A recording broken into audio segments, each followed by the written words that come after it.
on this computer. Let's go check out what Bundle has to offer us today. Humble Bundle. Okay. Um,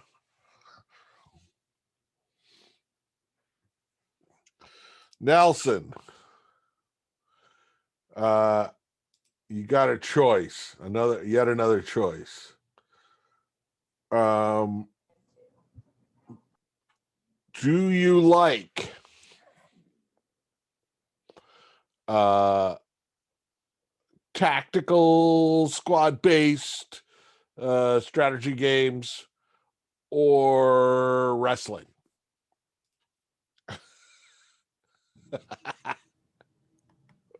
Which would you prefer? Tactical. Okie dokes. Send me a private message with an email address.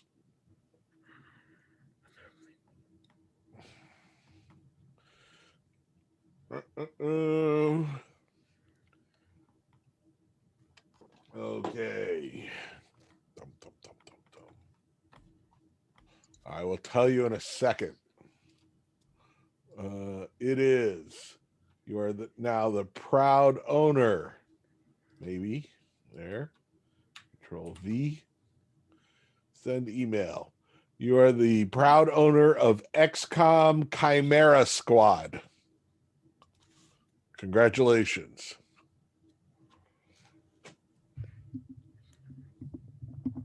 Varun gives it his seal of approval. I'm very close to 100%ing that game, so yeah. I still have to play XCOM 2.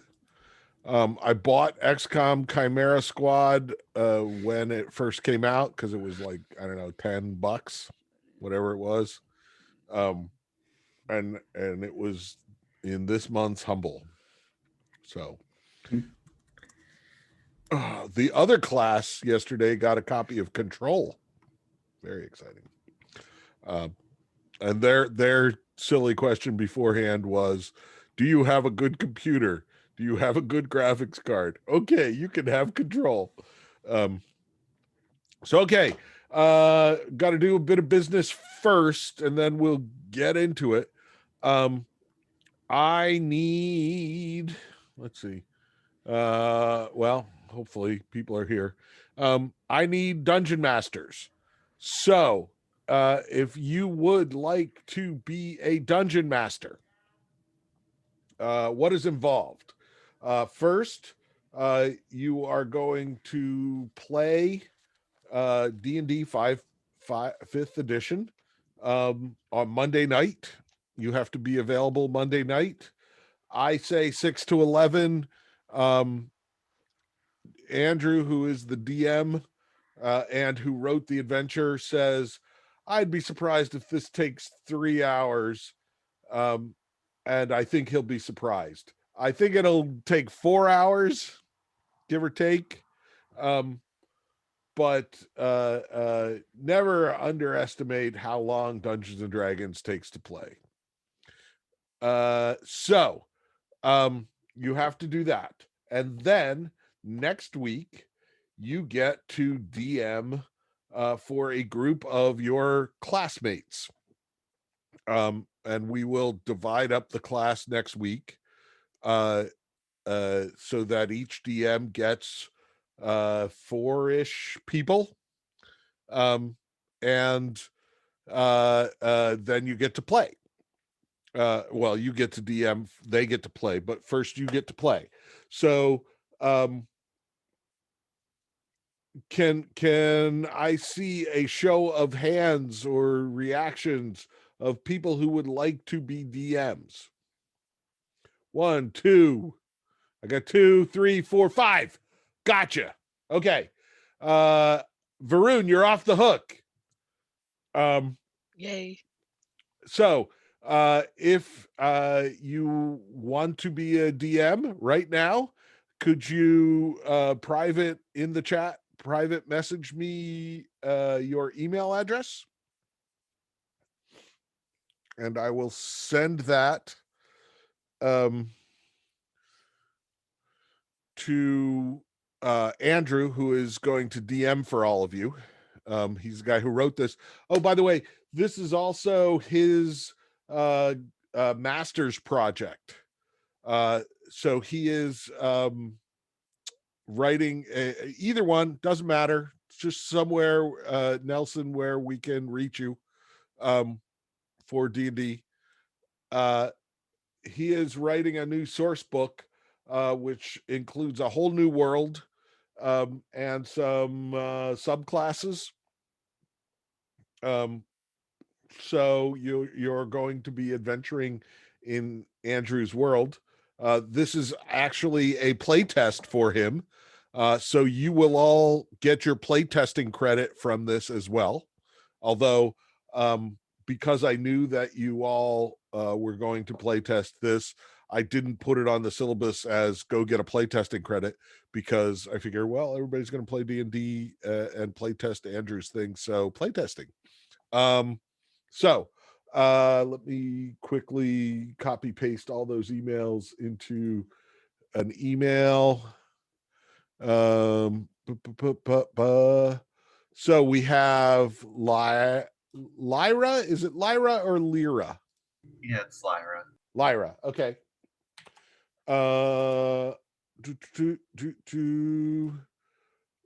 Neuralia. Is it Neuralia? Did I get that right? I will assume silence equals assent. Cooper. Smith.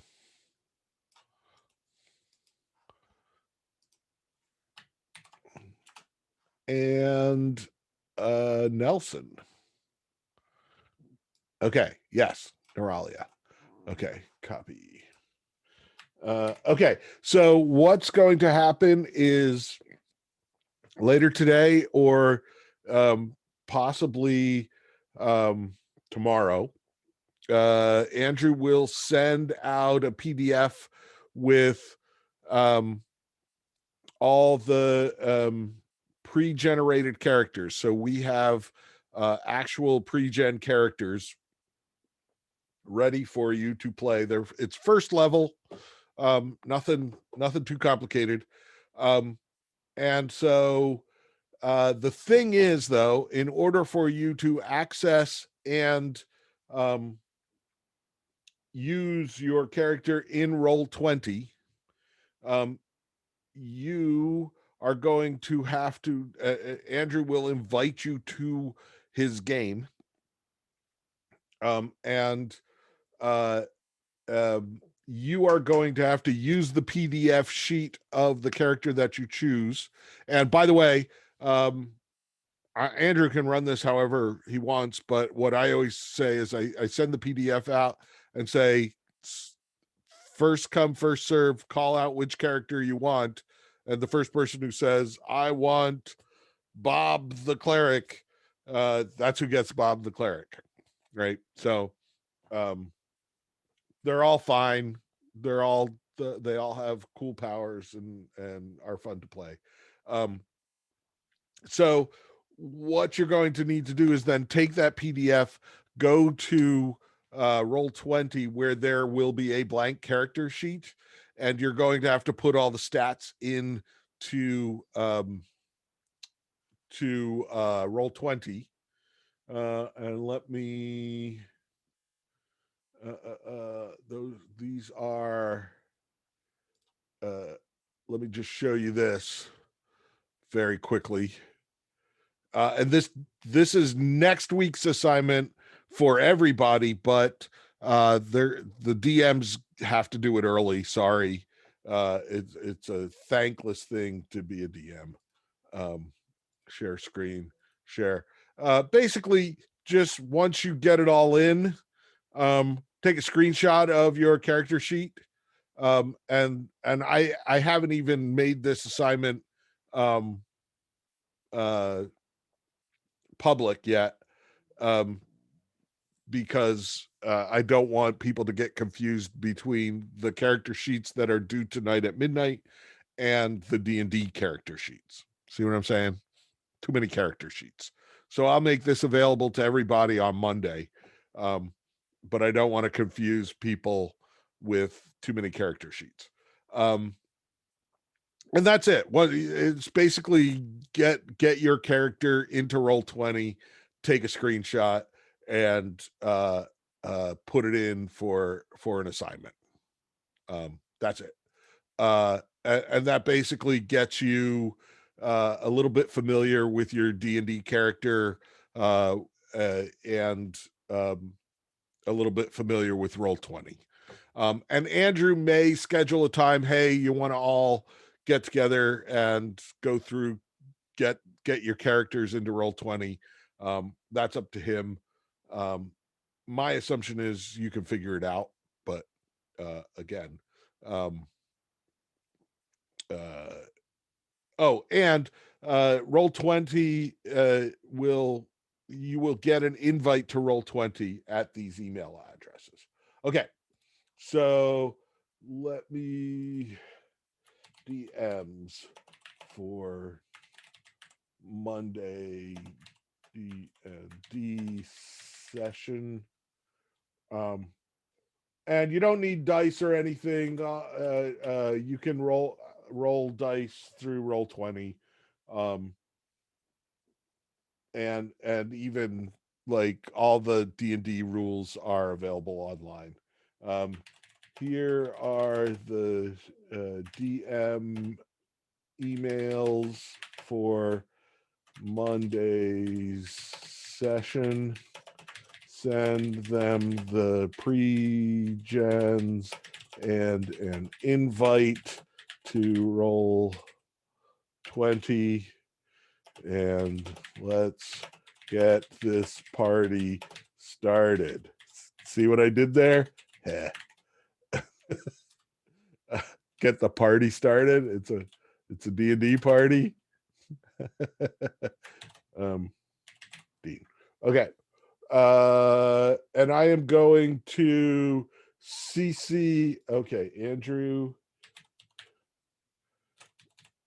I'm going to CC you, Varun, so you know who the DMs are. Aye.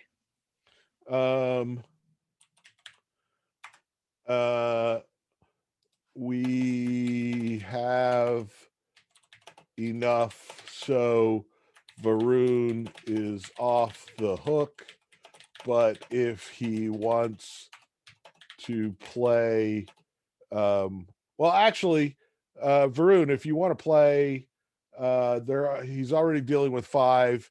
Varun, you can be a player with one of these DMs. Up to you.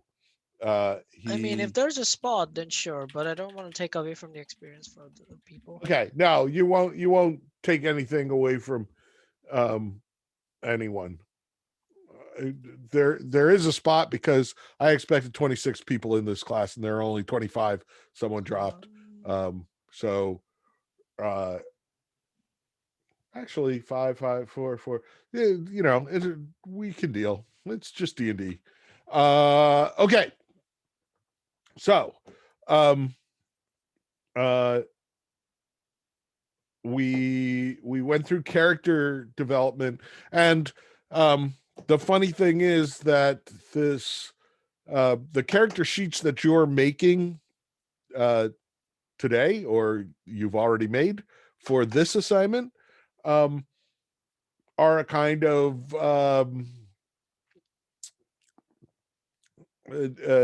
similar version to the character sheets you make in D&D, except in D&D, we quantify things, right? We give things numbers. So this character is good at one thing and not good at another. They have a bigger number in one thing and a smaller number in another. They have a job, right? They have certain abilities. and they have a past. Theoretically, you can write up a past for each of these people. Andrew may have written backgrounds for them, and remember, your character is yours. So if you want to change anything character wise, like your character was born to rich nobles, and you say, "Nah, I'd rather they were born to poor people," feel free. And I'm sure Andrew won't have a problem with that. Okay, so next, the hero's journey. And honestly, the hero's journey is, if you get nothing else out of this course, I am hoping you will gain a familiarity with the hero's journey, because basically every well, not every, but probably like 95% of video games are hero's journeys, either literally or figuratively. Essentially, every Zelda is a hero's journey.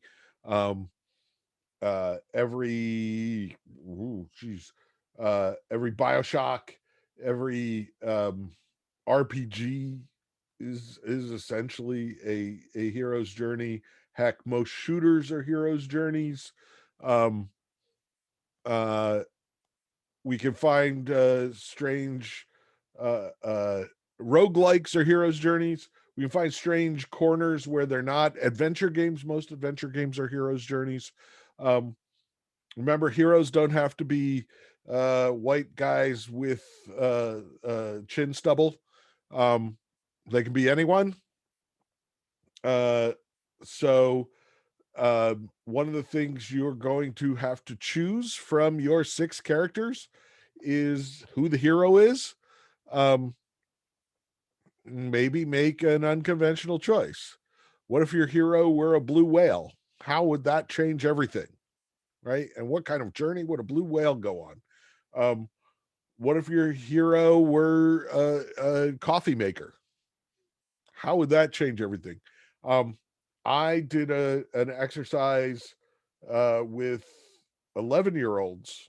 I did a workshop, a writing workshop with them, for like 6 months. I wrote with this 11-year-old kid, and he did this amazing story about a bottle of Snapple who gets poured down the drain but retains the juice is where the soul of the bottle of Snapple lives. And when the Snapple got poured down the drain, he kept his sense of self even while in the sewers, in all the muck down there. Kept himself together, made friends with a snake, went on a journey, and finally got his bottle back. It was amazing. It was a great story. Hero's journey. So I'm gonna switch over to whiteboard. Some of this I've already talked about, so that'll go quick. Ordinary world is the first step. Oh, by the way, where does the hero's journey come from? There's a guy. I always get this screwed up, and I always mean to look it up before class, and I never do. There are 2 guys. One guy is Joseph Campbell, and he is our guy. He is an American professor of literature who taught at Sarah Lawrence College and worked in comparative mythology and computer religions, and comparative religion. And the other guy is John Campbell, who was a fascist science fiction editor who is responsible for much of golden age science fiction. Joseph Campbell is who we care about here. John W. Campbell has his own. That's a different course. So Joseph Campbell, his great work, his most popular work is a book called Hero with a Thousand Faces. And essentially, he traveled the world and collected myths and stories from many, many cultures. And once he had piles of them, he started looking at similarities. And what he saw was that every culture seemed to have this one story of a hero who goes on a journey. And he further classified that story into a number of discrete beats, steps, what have you. In our book, they are represented by initially 12, but one of them has like A, B, C, so I call them 14 steps. I want you to know that not every hero's journey has all 14 steps. Not every hero's, they are not in the order that I give you necessarily. They can be in different orders. So you might, when you're writing your hero's journey this weekend, you might experiment with skipping one and going to the next one and then coming back to one, turn the order around. Okay, so the first, let's see, where there it is. The first step on the hero's journey is the ordinary world. And just like a 3-act structure, the very first thing we do in any story is tell you what normal is. Is normal a galaxy full of war that has been going on for decades, or if not hundreds of years? That would be normal then. Is normal a pastoral farm where a lowly pig keeper tends their pigs, and then something happens? Then that's normal. Is normal a busy city? Whatever the normal is, you set it. Then, and these are going to be not straight up and down. The big thing is the call. I keep referring to the book to make sure. The call to adventure. This is not a literal call, but something happens. This is the inciting incident. In Witness, it is a murder. In Star Wars, what is the Luke's call to adventure? Notice I said Luke because he is the protagonist of Star Wars, even if he is whiny and annoying.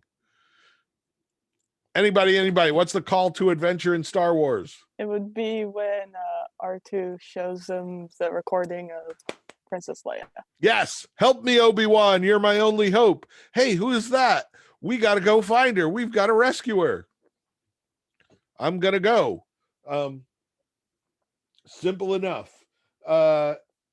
Then the hero 3 refuse. The refusal of the call. This is I'd really love to, but I got to get to Tashi Station, or I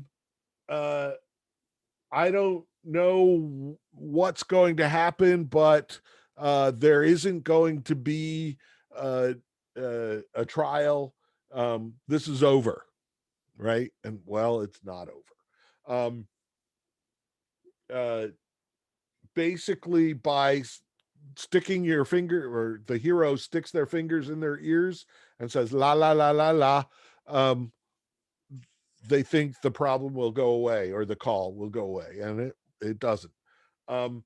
I also want to point out that the hero's journey is not just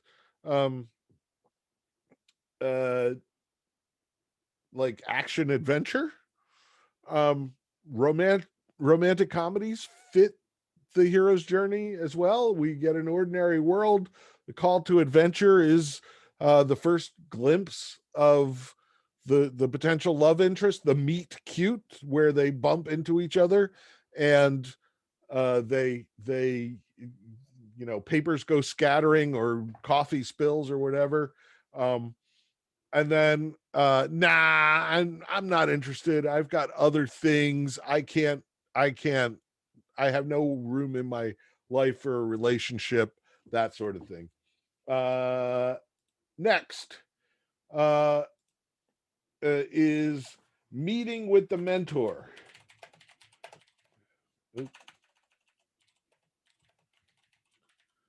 I missed my 4. And this is the first of the archetypes. Well, actually, the second of the archetypes, the first being the hero itself.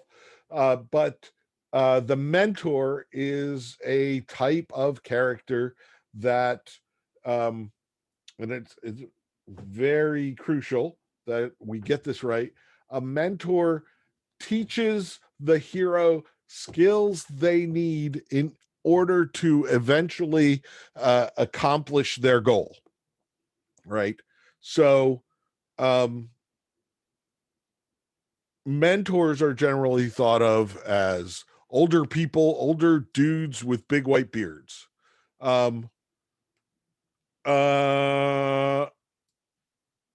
Okay, Alistair, there were Psyche K dedicated to subverting the meet cute. They also happen to be okay, cool. I don't know what Psyche K is.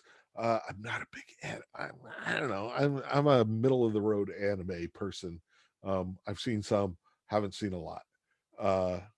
Okay, so the big thing to remember about the mentor is that they must teach the hero something. Teach the hero a skill that they need.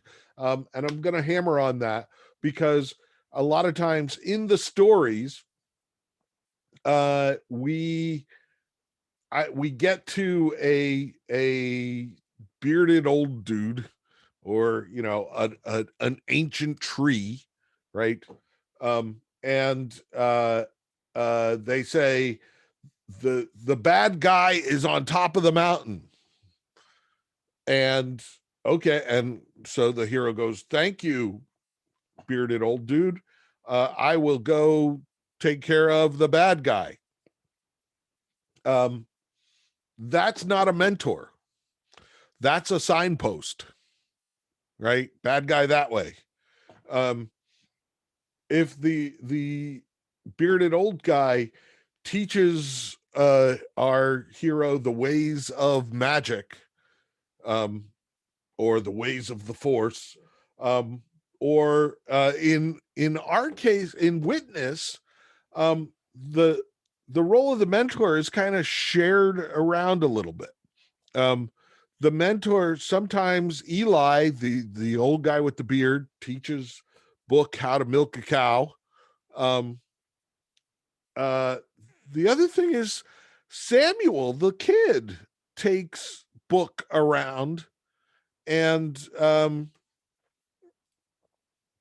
shows him the farm and shows him his kittens and shows him the silo, and teaches him where things are, which is what Book is going to need in the eventual confrontation with the bad guys.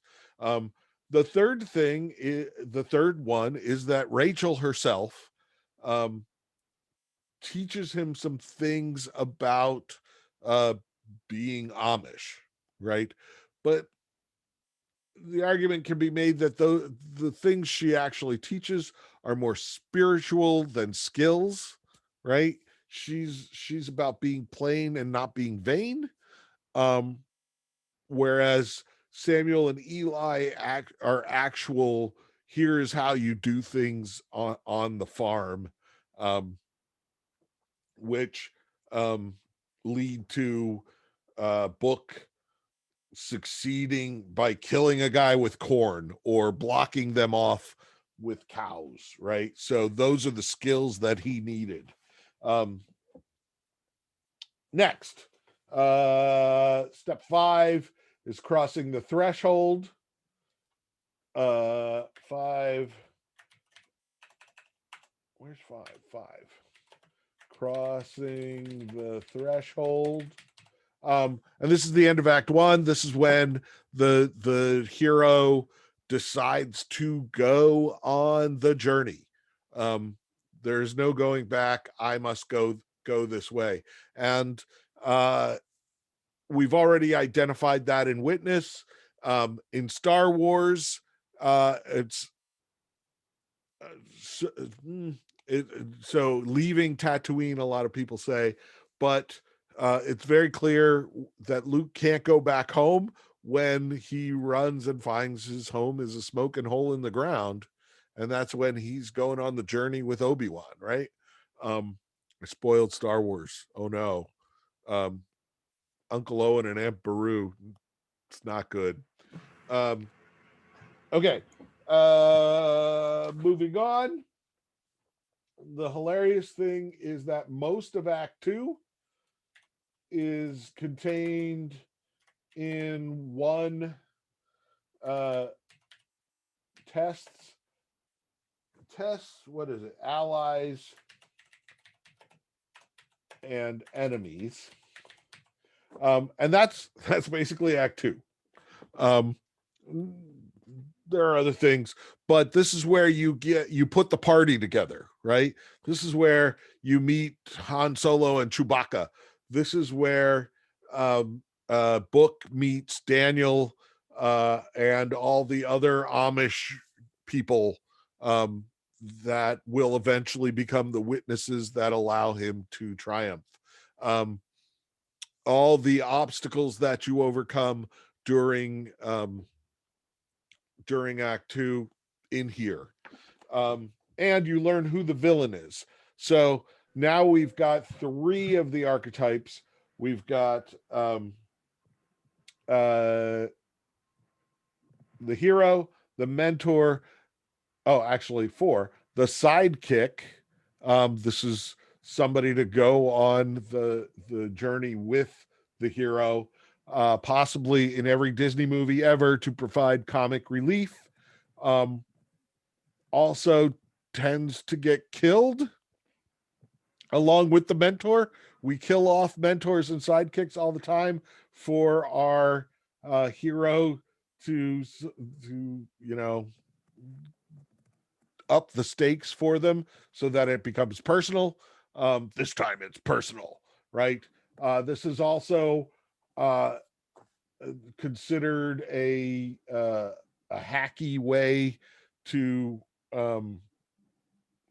give white male protagonists depth, is to kill off their significant others, especially women.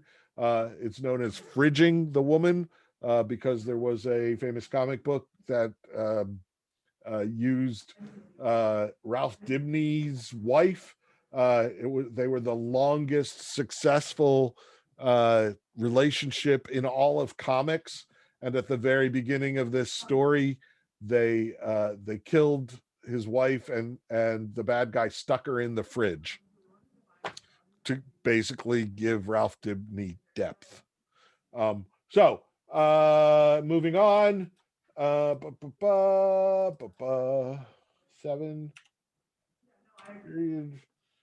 meeting with the goddess. And the big difference with the goddess is that she is spiritual. So if anything, Rachel is the goddess in Witness. Princess Leia is the goddess in Star Wars. Galadriel is the goddess in Lord of the Rings. And basically when the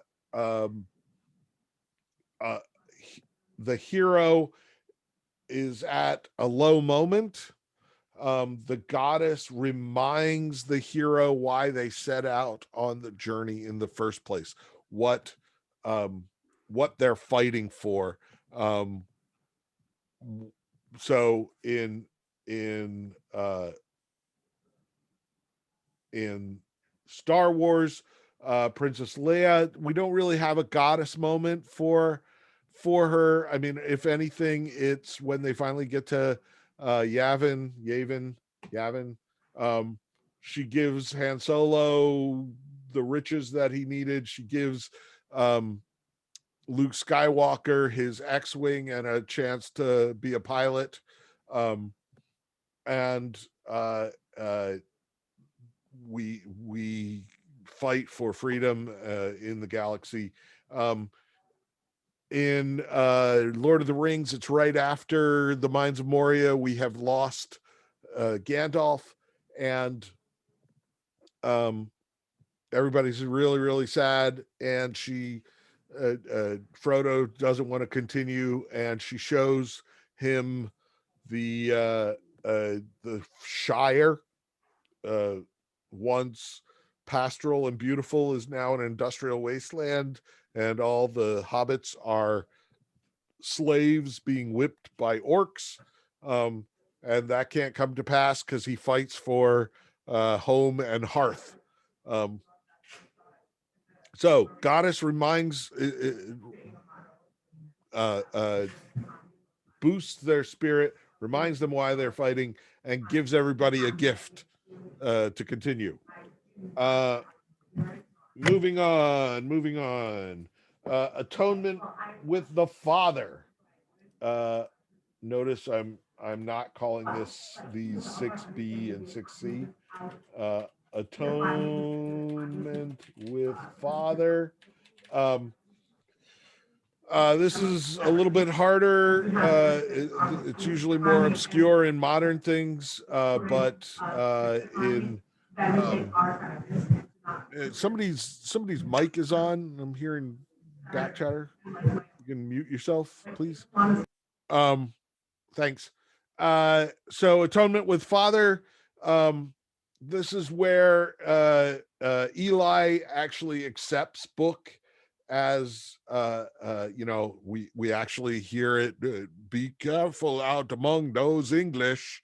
He is not the English. He is not an outsider anymore. And it's at the very end, right?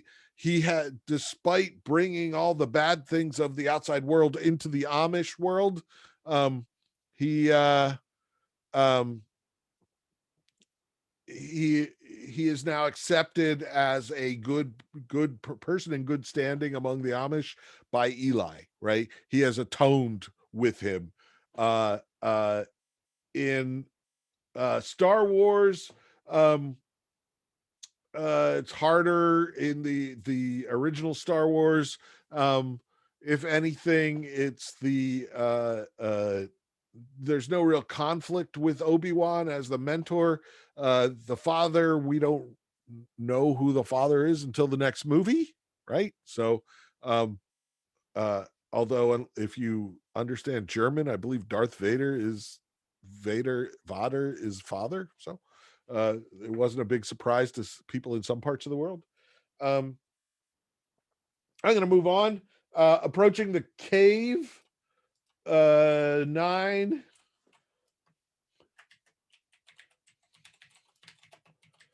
This is kind of the long dark tea time of the soul. Like I said, it's the night before, where tomorrow we may die.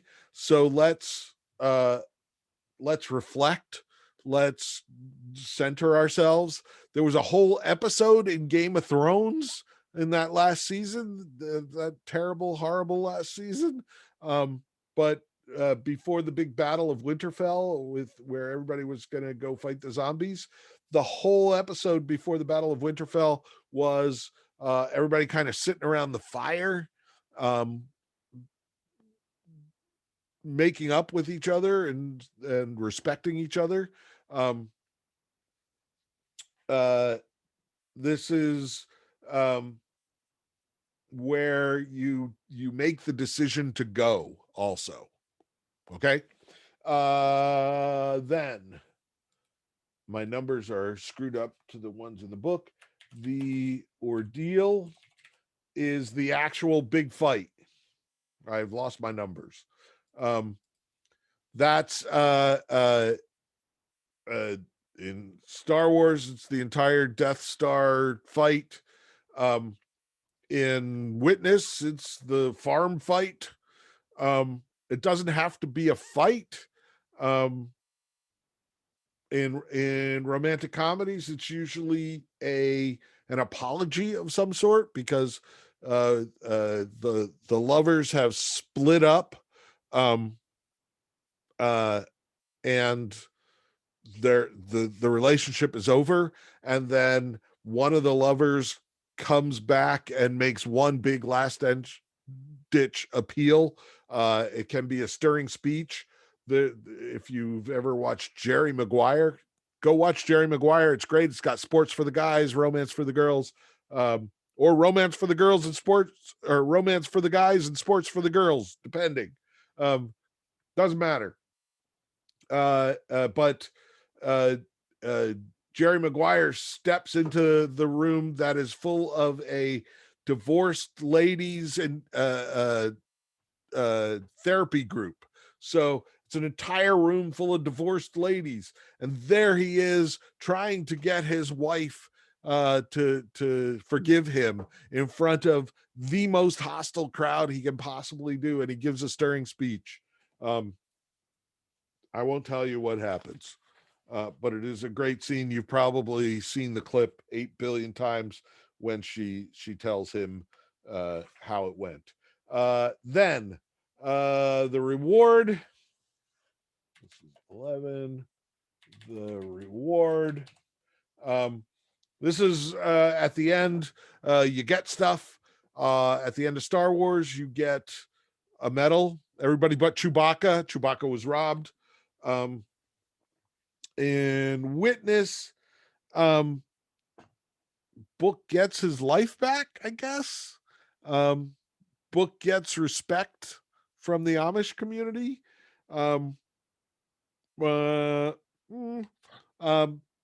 Rewards don't have to be physical.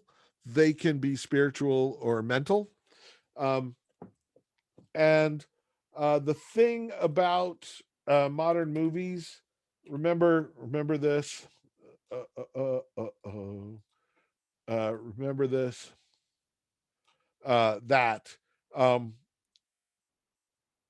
This part in modern movies is usually there, right?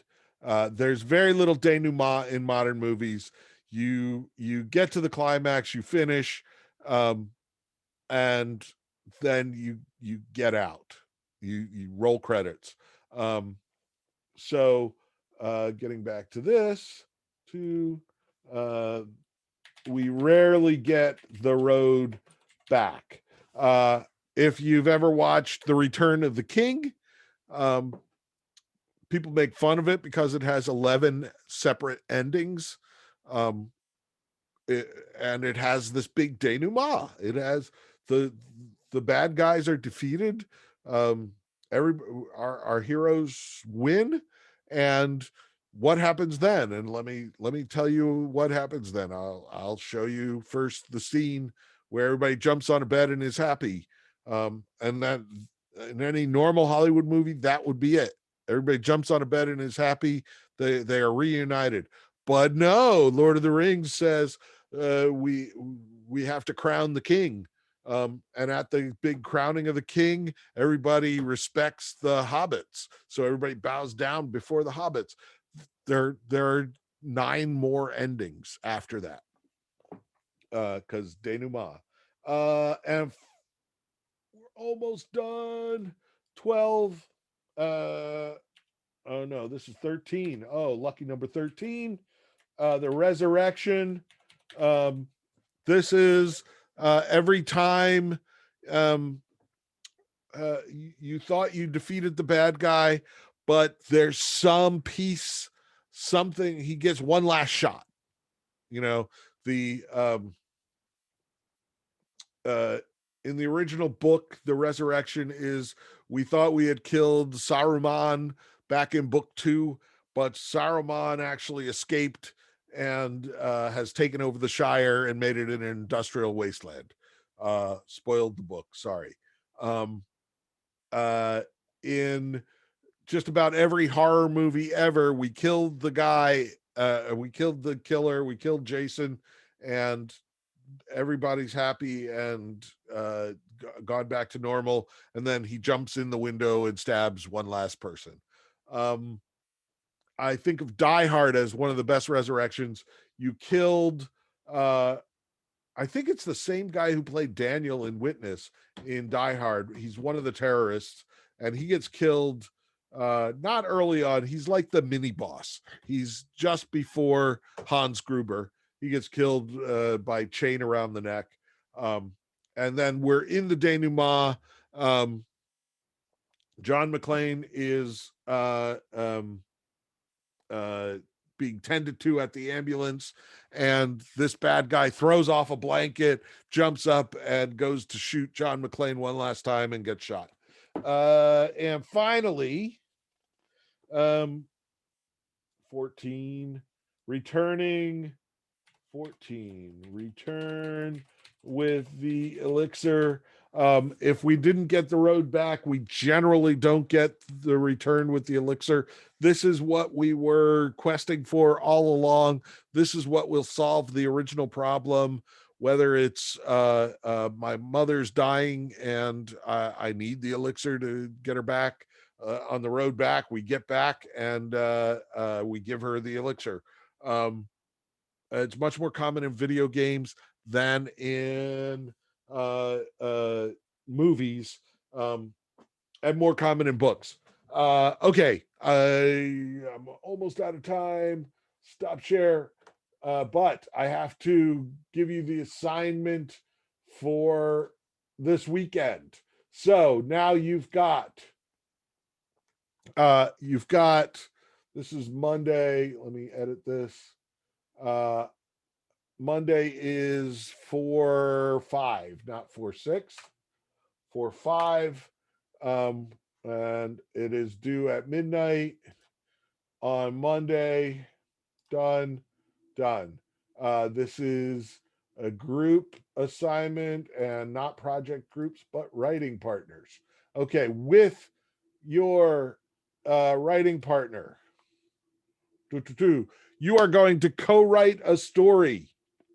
You have 6 characters. One group has 9. From those characters, you are going to choose 5 of them. You can use all 6 if you want. That's not a problem. But 5 of them, one of them has to be the hero, one the sidekick, one the mentor, one the goddess, and one the villain. That gives you an extra character. You can put them in as a sidekick to the villain, a sidekick, a second sidekick, a sidekick to the mentor, or you can just throw them away. You have to use at least 6 of the 12 steps of the hero's journey. Again, you don't have to use all of the hero's journey steps, but 6 of them. And if you think about it, meeting with the mentor, meeting with the goddess, that's 2 right there. Everybody starts with an ordinary world, that's 3.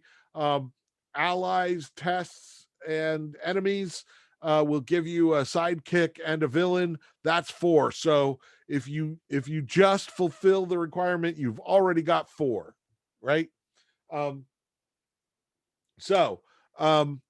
It must be no more than 5 pages long. 5 pages long. Think about it in terms of 3 acts. If it's 5 pages long, how long is your first quarter? What is 1/4 of 5? Quickly. Someone do math. You're all smart. 1.25 pages. 1.25 pages. Thank you. So if you haven't gotten to crossing the threshold 1.25 pages in, you are going long. I can't tell you how many of these I have read where they cross the threshold on page 4 and they've got 1 page left to do everything else in the story. Don't fall in that trap.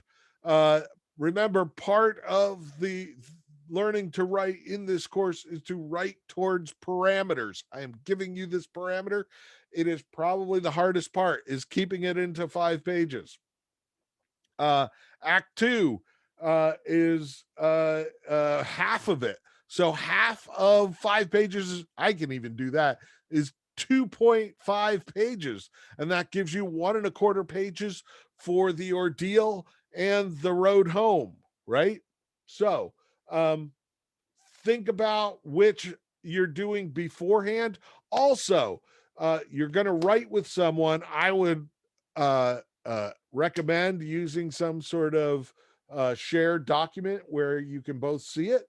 The way I suggest you do this is both of you should be on a Zoom call or Discord or however you want to do it, talking to each other. One person has control of the keyboard, the other talks and tells the story. And even though the person telling the story seems to have all the power, it's really the person who controls the keyboard who has all the power, right? Because they decide what stays. So make it good. Okay? It is not enough to say this fulfills the parameters of the assignment. I want you to write something that you think is good. Please, please, please. One of the most defensive things a writer can do is when they hand their work to someone. And I just watched Little Women the other night, and Joe March does this.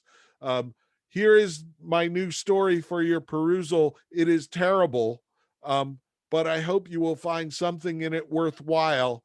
Probably not. It's awful, right? And my reaction to that is, why are you handing me something awful? Hand me something good. So if you don't like it, why should I like it? So please, please, please like what you write. Have fun with it. And write with a partner. The point of this exercise, more than anything, is to get used to writing with someone else.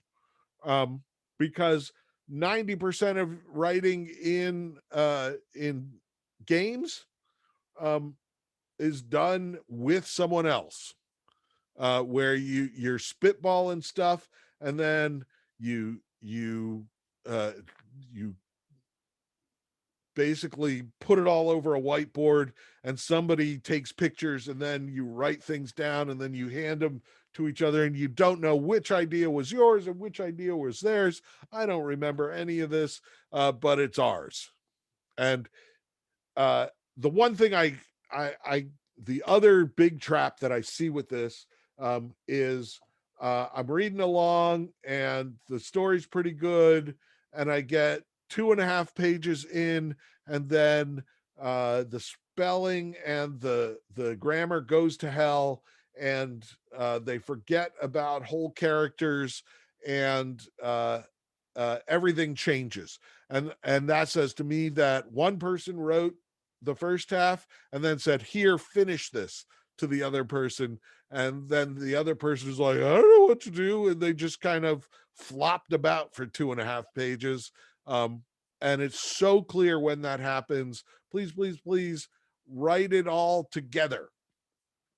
Get together and write it. It is due Monday at midnight. 5 pages. 5 pages, I believe. 5 pages, double spaced. And please, no fonts less than 11 point. Don't kill me. I'm old. My eyes are bad. Okay. Oh, that was a lot. I got 5 minutes till the next class. Any questions? Drop them in the Discord. Send them to me or send them to Varun. We will help. Can't wait to read them. It's very exciting. Okay. Have a good weekend.